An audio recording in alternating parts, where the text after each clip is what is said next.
After spending a night watching terrible movies, Hiromi left in the morning. Unfortunately, her parents wanted her home. So I settled in for some more tech work. First thing first, I noticed I had an odd bit next to my stats. Technical attribute 1-5. Crafting 1. It was the first thing I noticed when I opened my stat page. I decided to check through my alerts, because I had gotten a few when Vic installed my new optics. Due to cyberization, maximum value has increased by 4. Technical attribute. I blinked. What did maximum value mean? I had no idea. I continued through the alerts. Most of them were simply describing the uninstallation of my old optics, and installation of my new ones. Except for one message. Adaptation Kiroshi MK102. What the hell was adaptation? I checked my stats page and it did have a cyberware section. Under it I had 2 options currently. Although I did have plenty of minor bits and bobs that everyone tended toward. I guess like V the gamer only tracked the bigger stuff. Militech Paralin adaptation Militech Paralin 00. Kiroshi MK1 adaptation Kiroshi MK102. Okay, so what was adaptation? And why did the Paralin Cyberdeck have a 00? I tried clicking on it and to my happiness I got something, if not a complete answer. Spend 1 stat point to improve adaptation? No. I pulled back. I needed my stat points. And for now I had no idea what adaptation meant. I mean, I could guess. Adapting my cyberware? But I already had it installed. It was working as it should. I shrugged. I would mess with it another time. At least I had one question answered. Ish. Then I moved back to the stat page. Why does my tech have a number next to it? I honestly couldn't get an answer. There wasn't a damn options menu, or a player's guide with this gamer system. So I shrugged it off. It had something to do with my eyes, and bigger numbers were better. So I would just accept it was a good thing and move on. But I did notice one last thing since I was playing with my stat sheet. I still had a perk to choose. Well, 2 actually. Blades and Street Brawler. Both were easy choices. Parry, with a blade in hand, deflect attacks. Honestly, there was only one reason to pick this perk. Eventually I could parry bullets. Listen, if anyone ever says they don't think cutting a bullet out of the air with a katana is cool, they are lying. Sure, it would cost me a few perks, but I didn't really plan on running around with a katana very often, and defense was always super important. Then there was Street Brawler, which I also already had my path picked out. Improvised weapons. Sometimes in a brawl anything you can grab needs to be used. Know the best way to fight with day-to-day items. One more perk in that tree away from gun fu. Instantly though my mind was a whirl. I looked around at all the tech stuff I had been planning on tinkering with and I kinda cringed at just how deadly everything around me could be. That could both come in handy, and be a little distracting, if everything I looked at was processed as a weapon first. I shook it away. First I needed to continue disassembling all this tech. I smiled as I familiarized myself with old junk and slowly I got more and more alerts. Until finally, the sun setting long ago, I got the alert I wanted. Technical attribute leveled up. Tech 2? Yes. Now I could level crafting more. I yawned despite myself and looked around, realizing I had barely eaten all day. I stretched and groaned a bit as my spine popped as I decided to grab some chow before I hit the hay. I was glaring. My hands were completely calm despite my constant desire to start throwing stuff. June, I'm alive. That's it. After so long? After not knowing if June was dead in a maelstrom base somewhere? He just sends I'm alive? And he refused to respond to any messages back either. I was gripping my soldering iron a little too tightly as I slowly turned it off and set it down. I needed to go kill something. No. I shook that thought away. I was not going to turn to murder for stress relief. That is absolutely where I draw the line. I took a deep breath and let it out, deciding to grab something to eat instead. As I was getting dressed I considered it. June was alive. That was good. But he was withdrawing, and I had no idea what the claws were doing to him, or making him do. Considering June's personality, I had no doubt that next time I see him, he will have a lot more chrome. If that was the case, next time, would I be dealing with June as he lost himself? Cyberpsychosis? If the tiger claws don't take care of June, I will end them, I whispered to myself, unable to stop the words slipping from my mouth. I honestly wasn't a fan of the claws in general. The whole sex work thing tends to piss me off. Even if Judy's plan in the game was destined for failure, mine wouldn't. I wouldn't go after their business. I would just kill them until they stopped existing if they let June get hurt. I sighed, pushing myself away from the table to head to the bathroom. I was getting worked up. So I walked in and turned on the tap. I washed my face a bit and looked into the mirror, almost flinching as reddish-purple eyes stared back. I had forgotten for a second that I changed my eye color last night. It wasn't hard, Kiroshi was top of the line. Of course they would have an option to adjust color. They still felt weird. I realized it was that little thing in the back of your mind, an irritation that told you something wasn't quite right. Like something is in your eye but doesn't hurt, but you still know something is wrong. I suppose that was how I would process cyberware. A slight discomfort. I think I had figured out what adaptation was. I closed my eyes, letting myself breathe for a minute. It wasn't bad. Just different. I'd live. I stepped away, turning back to my table. There was a part of me begging to go outside with a gun in hand. To go find some more scavs, or take a job. I shook that part away. Settled down on my couch. I had taken apart most of the scrap I have gathered by now. Learning a ton as I did. Or rather learning as the XP continued to flow. I had a few ideas of neat toys that could help me out on jobs, but all of the actually useful stuff was way outside of my skill level, much less a price range. But I now had parts. So I took a laptop, broken and stripped for now, and started putting it together. Simple really. I had scrapped multiple of them from the dump, so I had all the parts I needed, and as I worked, the XP, both tech and crafting, flowed in. I guess my system liked me actually making something rather than just disassembling. It took me a bit, but when I was done, I turned it on, and the OS actually started. I was using the hard drive that was in one of the laptops and it started up, asking for a password. Half a second later I pulled out my Connect cord from my neck and plugged it in. A moment to breach it and I was in. There wasn't anything interesting. This laptop belonged to some woman and nobody. I mean, there was literally nothing but crappy games, useless stuff like that. I restarted the system and started wiping the data. Who knows, maybe I'll just sell the laptop. Could make some eddies. When it was done I nodded and put it to the side. Now what else can I fix? I had a fan now. It buzzed merrily away next to the radio, and I basically just controlled it by hacking it every time I wanted to change its settings. It was cool. Hey. But more importantly, putting junk together gave me that sweet XP alerts. So much so that crafting had leveled up. Crafting skill level up. 1 perk point gained. I was giggly because perks let me hyper-focus, or gain stuff that my normal skill didn't cover. In this case the options were crazy. Crafting was so wide. There was perks that spread out into tons of stuff. Salvager. Get an eye for locating scrap. Enduring builds. You can make it stronger. Tougher. The tricks of the trade to make your product rough and tumble. And so much more. There were a lot of perks I wanted in crafting, but I would have to pick what I thought would be the most useful. Which is why as I browsed through the lists I came across the one thing that had me grinning. Robotics wizard. Others make machines. You make life. I knew it was premature. I didn't have the skill to be making robots. But at the same time, there had been an idea I had that I couldn't just ignore. It was possible. Dangerous. Stupid maybe. But possible. I even had an idea on how to solve the whole lack of processing power that would have made my idea impossible. So I picked it. Worse comes to worse, I end up not using it much. Instantly though my mind was full of knowledge. This time it was kinda weird. Not just how to make robots, because part of that was covered under base crafting. But how to make them better. Hey. I could probably sign on as an engineer at a corporation and design cyber limbs. And it was true. Sure, I couldn't use most of the higher-end stuff from the perk, but it still gave me an eye and experience in smoothing robotic designs that would make me a very useful cog in a corpo machine. Oh well. I shrugged, settling back onto the couch.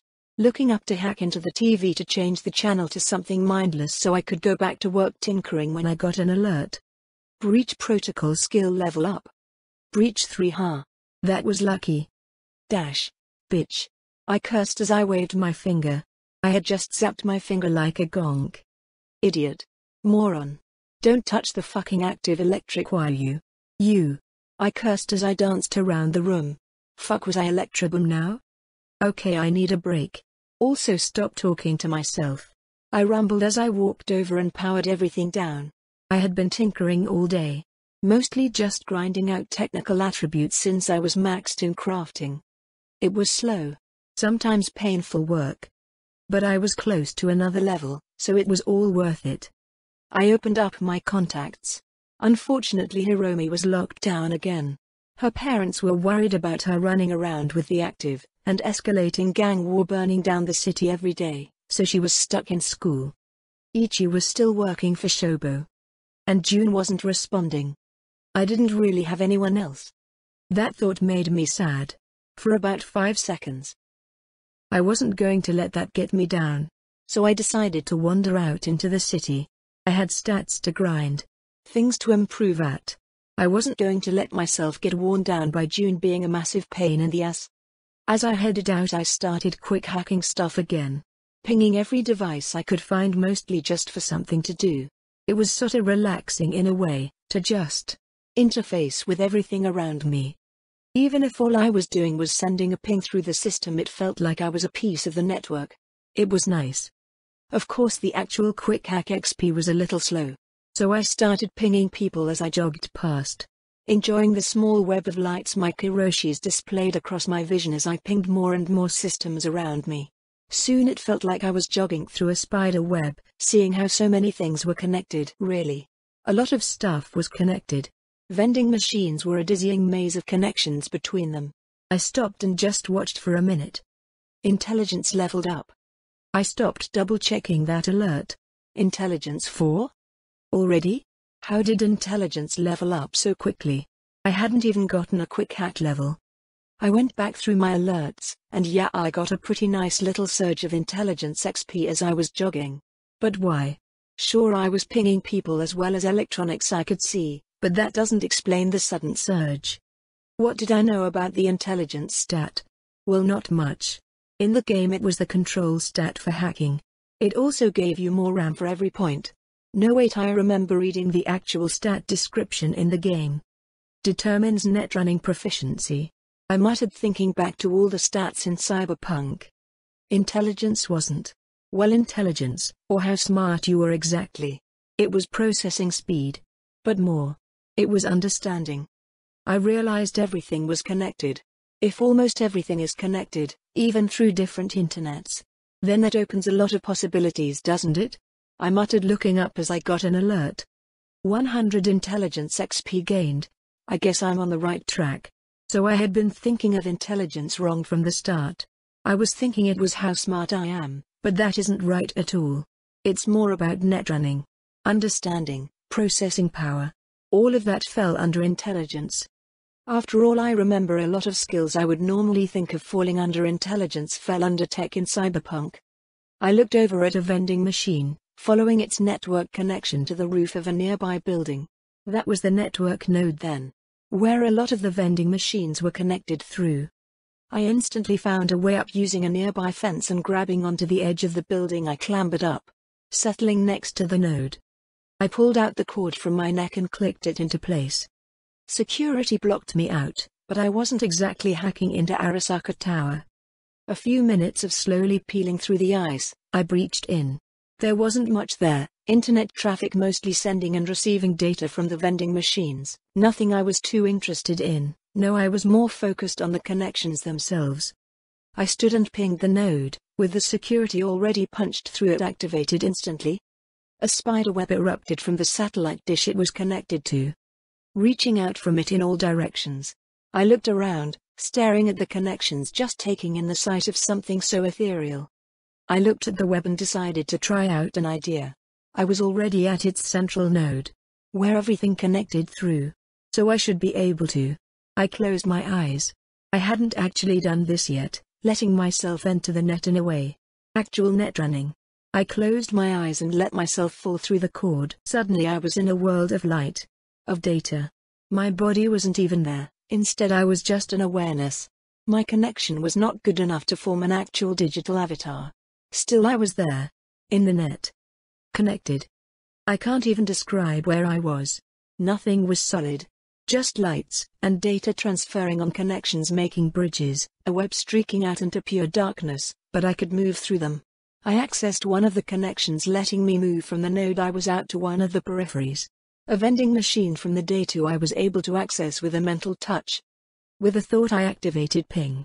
Quick hacking the device. I was literally inside the CPU of a wave of light. A massive data erupting in a wave that ran up the spider web before bouncing around more and more. It was beautiful. So this was the net. This is what it looked like in Cyberpunk. No wonder people were so interested in it. To see it, experience it as more than just a window on a screen. To be data. I pulled back, going back up the connection to the node, and unjacking. I couldn't even pull the jack out before I was on my ass gasping. Fuck, I hissed. My head felt like it was on fire.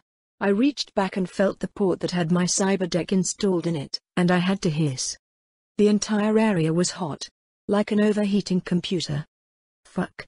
I cursed again, standing up a little woozily as I rushed down the building. A single glance had a vending machine dispensing some cold drink I had no name for. I had already breached the entire system after all.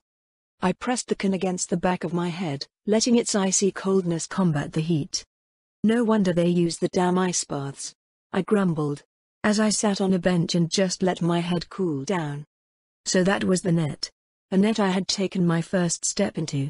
A child in Netrunner's terms. So where does the child go from here? The net is truly vast and infinite, I whispered, out an old quote, leaning back and staring up into the sky.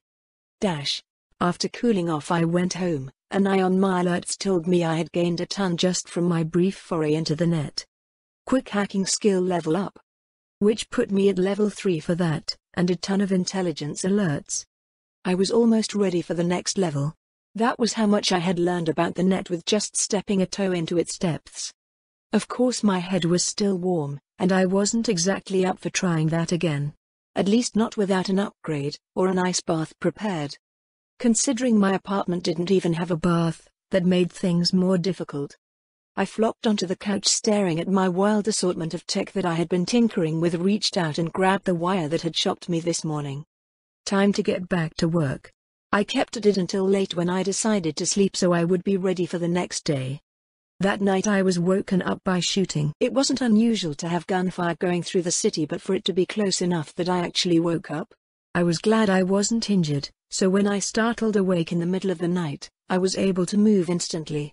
Grabbing my Unity from my belt hanging on the desk chair in my room, I snagged an extra magazine as I hurried to the window to peek out from the armored shutters. There was a war going on outside my apartment. I could recognize Tiger Claw Kusanagis and a Maelstrom truck as the two forces went at each other. At first I wasn't sure what to do. Did I even want to get involved in this? I didn't see June, but he could be down there fighting. Then one of the Stromborgs fired a damn rocket out of his arm, and it slammed into my apartment building. The building shook and I had a moment looking around wondering if my apartment was about to collapse. Thankfully it didn't. But I could hear screams from below. There were people in this building. I rushed out. Rushing downstairs, and while the security gate normally would have stopped me from going to a floor below, it wasn't like I hadn't already breached the security of the entire building. It opened for me, and I rushed to the apartment that had just been hit. I hammered on the door for a moment, but I couldn't hear anything over the gunfire. So I looked at the door a bit harder and it popped open. Surely it must be from all the explosions. I would never break into everyone's security systems. That would be wrong.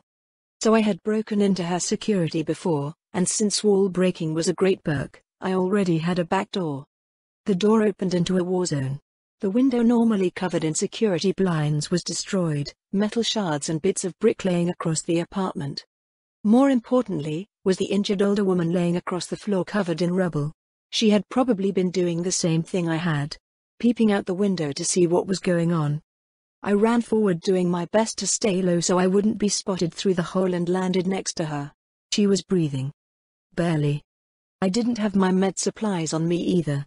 Glaring at myself for not grabbing any more of my gear, I ducked as a spray of bullets came through the hole.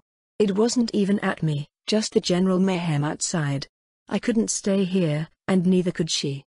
Moving someone injured like this was a bad idea, but hell, if her spine was broken she could buy a new one. I heaved up her arms and dragged her through the apartment back out into the hallway, then through the security gate. The stairwell was the most armored part of the building. She should be safe here. I checked her pulse again and she was breathing, but I wasn't a doctor. I rushed back upstairs grabbing a bounce back out of my supplies. I would have to buy more med supplies soon. I had only gotten so much from the scavs. Back into the stairwell I could hear people from the building freaking out. I ignored it as I rushed back down the stairs. As I reached her, I popped the lid off the bounce back and jabbed it into her chest, pressing down on the button. She gasped and shook a bit, but her breath evened out and sounded fuller. Bounce back was awesome like that. Whatever science magic was inside would hopefully keep her alive. But I still had some things to take care of. I rushed back into the lady's apartment and took a moment to look out the massive hole. Tiger claws on bikes and a maelstrom kill truck. The damn thing was more like an armored carrier than a truck. I wasn't sure who had hit who, but considering I could see the mangled wreck of a Kusanagi under the wheels of the truck, I could guess. Fine. At a glance, parkour told me everything I needed to know. 3 stories up? No problem. I jumped. Instant coolness washing over me as I fell. There were plenty of things to leap down from as I moved. Each floor had AC units or just jutting ledges. It was easy. 3 hops and I was in the air, falling through the sky. I landed feet first into the back of one of the Borgs. It was the surprise that knocked him off his feet more than anything. No one expects the second floor double drop kick. I had picked this Borg specifically out of all of them. My Unity wouldn't do shit against them. The Tiger's pistols were bouncing rounds already. So I slipped my Unity into the back of my pants, making sure it was safe. Didn't want to blow my own ass off. I had picked one of the Borgs that had a weapon I could use. As I slammed into him, I reached out, grabbing the end of his gun. As he fell, he automatically let go. Everyone does. They reach out to halt their fall, it's instinct, even for a Borg. Unfortunately, that meant I was able to spin his Carnage shotgun into my arms as I literally stood on his back. He was cursing, climbing up to his knees when he must have felt the shotgun press against the back of his head. I pulled the trigger and it was only thanks to recoil control that I didn't get knocked right off him. But I didn't. Instead, his head disappeared, and I was now standing in the middle of a gunfight. 1000 XP gained. But now the Strum were on the back foot. The Tiger claws now, no longer completely on defense. I moved, leaping off the Borg as I pumped the shotgun, the noise monstrously loud to my ears as I ducked and rolled under the Maelstrom's truck, disappearing just in time as suddenly one of the Borgs opened up with a machine gun where I had been standing, tearing up the asphalt. Mostly concealed, I brought the shotgun up and fired, shooting another Borg in the leg. Although it didn't do what I wanted and blow his leg off, he still fell to the ground screaming. As I pumped the shotgun again, from the weight of the gun I knew I only had one more round. Gun nut once again helping me out. I continued rolling, moving out from under the truck, but now on the opposite side. They had lost sight of me. That would cost them. Especially since the door to their truck was still open. I slipped in, unseen by both groups as they continued to fire on each other. The inside of the truck stunk of drugs and blood. Charming. I slipped over to the driver's side, easily taking over the truck. The morons had hit the claws, jumped out and started gunning them down. But now I had their wheels. I floored it. Turning the wheel as I did so, I smashed into the surprised face of a Maelstrom Borg, the truck rocking as I hit him, and kept going. We stared at each other. My purplish eyes meeting his red glowing optics as he hung onto the front of the truck as I continued to floor it. I could see him gathering his wits, pulling out a pistol. He must have been confused though, as he watched me reach behind me, and even as I accelerated I threw the seatbelt over my chest. A moment after we slammed into a brick wall. Everything was chaos for a moment as I was jerked around and smashed against the driver's seat. But I had a seatbelt on. The car quieted a few moments later and I glanced up, ignoring the feeling of blood rolling down the side of my head after I had bashed my head against the door. I looked into the glowing red eyes of the Borg. Still alive, huh? I asked, my voice sounding a little distant. Probably a concussion. B-bitch, he gasped out in a statisty-pained voice. I reached over and grabbed the shotgun. W-wide. I did not wait. I pointed and fired. 1000 XP gained. No. I answered only after I was sure he wasn't a threat. Seriously, only idiots stop to talk and monologue during a gunfight. Shoot first, then say the witty one-liner. Wasn't like you were saying the one-liner for them anyways. I pulled the seatbelt off with a groan. My body was not happy with me. As I pushed the driver's door. No give. I ended up having to crawl out through the broken windshield, hissing a bit at the cuts on my hands and feet. Should have put on my boots, I grumbled as I stepped out of the truck. I turned to look at the firefight, but it was wrapping up. Maelstrom had more people at first, and they got the drop on the claws, but we were in claw territory.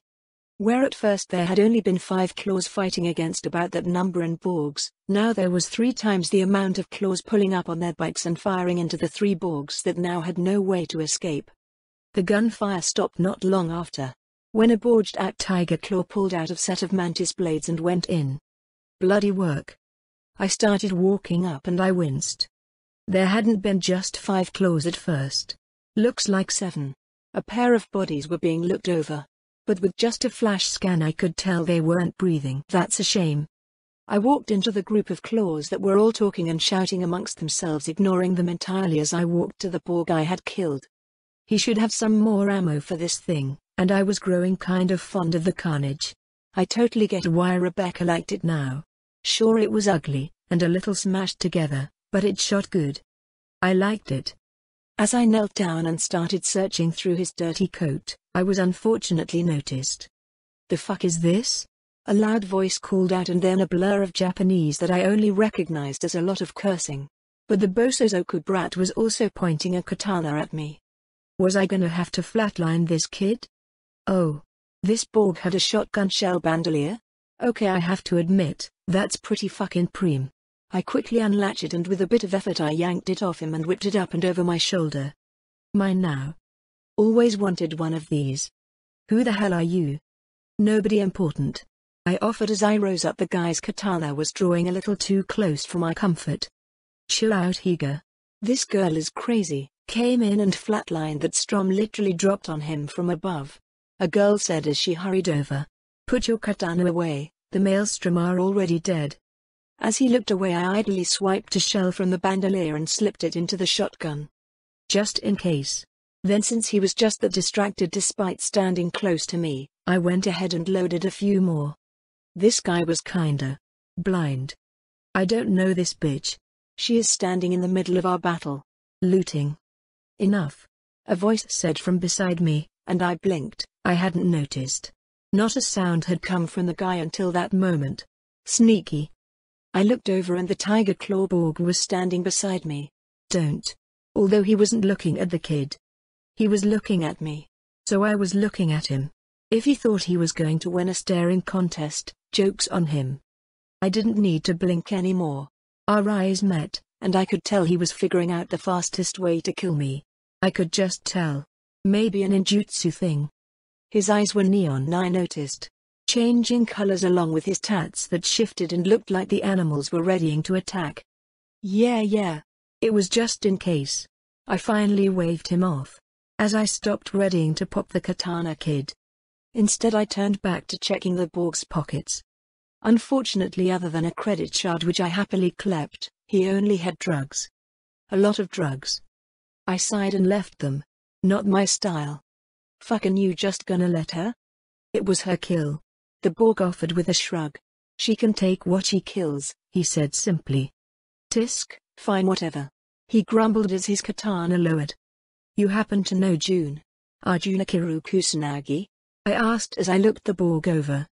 The man was silent as he took in my question before slowly nodding. I know of him. He's my brother. You haven't seen him in the last week or so, have you? He's been out of contact. No, he said simply, and I noticed the way he said it. Yeah, this guy was suffering from cyberpsychosis. I just felt it. The man was struggling to care about anyone around him, the social apathy, and worse. The sociopathy. He was still considering how to kill me. I could see it, the way his hands were flexing, the joints of his mantis blades popping just a tiny bit. Yep. I'm out of here. See you around, Tiger Claws. Try not to get killed on my street next time. I called out to the group as I turned and headed back to the apartment, ignoring the bloody footprints I was leaving behind. Stupid glass. Oh well, I got a new gun, and getting new guns did make me happy. I might even try to mod it a bit. I bet I could do something similar to Rebecca's guts. Absolutely max out the recoil and firepower. Could be fun. All I would really need is to double check the barrel and receiver to make sure it can handle a stronger load. I couldn't help but start whistling a bit as I made it to the apartment. Taking the elevator up to my floor, I was about to enter the apartment before I stopped. I turned, peeking down the stairs, and I sighed. The woman I had left there was gone. I headed down, looking around. I really hoped someone hadn't grabbed her while she was unconscious. But as I came down the floor, the apartment door was open and I could see her standing there just looking at her apartment. "You okay?" I asked, and she jumped, wincing as she clutched her head, but she turned to look at me. Yeah, she didn't look okay. "You're bleeding." "Just a flesh wound. You should see the other guy." I couldn't help but add. "Really, you gonna be okay? I pulled you out of there and gave you a bounce back, but that isn't a miracle. You need a hospital?" The older woman sort of blinked as she looked at me as if my words were just incomprehensible. "Who are you?" she finally asked, and I simply stared at her for a minute. "Motoko, I'm your neighbor," I finally decided on as I pointed upwards. "All right, well, I tried. I'm going to sleep. Have a good night," I told her as I stepped back and then up the stairs. She was looking at me like I was gonna attack her or something. Weird. So I entered my apartment side as I realized I would need to check my foot and probably take one of my last max stocks before I tried to sleep, otherwise I would bleed all over my bed. So I headed into the bathroom, cleaning my feet and my head wound, and finding I did have a piece of glass still stuck in my foot. Ow! A max stock stopped my bleeding, and I then sighed again as I had to get a bucket and clean up the floor. Bloody footprints marched across the ground. With a sigh, I finished cleaning up and settled on the couch. Was I forgetting something? I felt like I was. So I settled onto the couch and decided I would enjoy a good 8 hours of shut-eye. The NCPD lights just now starting to play across my apartment's wall. Guess they finally showed up to cart away the corpses. I woke up mid-afternoon the next day, and as I was rubbing the sleep out of my eyes and stretching, I finally realized what I had forgotten. June. I cursed as I hurriedly pulled up my phone system and sent him a text. There was a strong attack on the street outside the apartment. I'm fine, no injuries. Apartment below us had some damage. Just wanted you to know I was okay so you wouldn't freak. Haven't heard from you in a while. I sat down on the couch and just kinda waited for a bit, hoping that June would at least respond back. Then I realized I was being stupid. June was still a teenage boy and was definitely out all night hunting Maelstrom. He was 100% still asleep. It wasn't even noon yet. So I shook that away and looked at my alerts. Body leveled up. Annihilation skill level up. Body 6, and Annihilation 4. Finally I had gotten body to level up again. I guess all the shotgun shooting had finally gained the last bits of XP I needed. Driving skill level up. 1 perk point gained. I pointedly ignored that one since literally all I did was crash a truck. On purpose. I crashed a truck on purpose. That was the plan. Okay, I would look at perks later. But I took a moment to look over my body. The increase to body had some effects. I looked muscular. I had actual biceps when I flexed. Motoko strong. I giggled as I did a few stretches, enjoying the feeling of my stronger muscles. I decided to get some exercise in while I got breakfast. Slipping out of the apartment, I jogged around the block picking up some food at my favorite little street vendors. Yet even as I did, I could tell that things were changing. The gang war was getting bad. People were more skittish than usual, which is saying something in Night City. People. I could see the damage from the attacks still on the street outside the apartment. I pointedly didn't look at the brick wall I had smashed through with the truck. That was Maelstrom's fault, not mine. Definitely not mine. At all. But things were getting tense. After breakfast I decided it was time to get something done I had been putting off as I threw myself into crafting. I drove out to the little netrunner's shop carrying my netsuit in hand. That's a lot of holes," was the first thing the old Asian lady at the little shop I had bought my Netrunner suit from muttered at me as I flopped the suit on the table. "Yeah, people like to shoot at me," I said as she looked over my suit. "People like to hit you too," she told me, and I shrugged. "Hazards of the job." "The armor didn't do much, I see," she muttered as looked over the suit. "Noticed that. Figured I was just getting hit with something too big to stop. Might be why I'm still alive though." "No," she answered instantly, and I could hear a hint of anger in her voice. "No. Look, the interior panels. They are fake," she growled. The little old woman was practically leaking smoke as she hissed, her pipe glowing red as she sucked in the smoke. "Fake? The armor liner is supposed to have a layer of Kevlar. This isn't Kevlar." She peeled the armor apart, and showed me the liner, which as she spoke she pulled apart and showed. "Cardboard? Well, probably not, but something close to it." Her fingers pulled bits apart with just that tiny effort. "This wouldn't stop a needle from poking you, much less a bullet." She looked away from the leotard, meeting my eyes. "I sold you defective goods." She growled a bit as she threw the leotard onto the table. "When I get my hands on that supplier." She growled a bit, and considering she hung out in a shop that catered to Netrunners, not exactly people well known for not getting revenge, I had a feeling her supplier was about to have a really bad week. "I didn't even notice," I added as I leaned down to look over the leotard, poking at the holes. My Kiroshi scans didn't notice anything out of place, which was weird. It was only when I pulled the cardboard like in a liner out and scanned it did I get a scan of what the material was made out of. "You didn't notice bullets were slipping through your armor?" "I had other things on my mind whenever I got shot," I joked as I looked over the gunk. "How did my eyes never notice this? I've scanned my leotard before. But I guess I hadn't really been looking for anything." This was a good lesson. My Kiroshi were amazing, but they weren't magic. I still needed to pay attention. The woman was silent for a moment. Then her eyes went blue, and I blinked as a pretty hefty chunk of eddies was handed into my account. "The eddies. For the trouble, and as an apology," the old woman offered, and I just sorta shrugged. She didn't give me the feel of someone that was lying. She seemed to be earnest about not knowing. "The armor, did you use it on anyone else's gear?" The woman blinked before cursing. "A moment please." Her eyes went yellow, but she came back after a minute.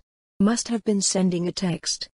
I can send your measurements to another I know that does modifications," she offered out of the blue, throwing me for a loop. "Huh? So you can get your suit replaced?" "Why would I go somewhere else? I already have a shop right here," I told her with a calm face. She was probably embarrassed about this whole thing. I know I would be. "You would still trust my work?" "Other than the armor, it was comfortable and exactly what I wanted. So let's fix that, and we are good to go. I need a couple more of them in fact, and I was gonna ask how to repair them if you could show me.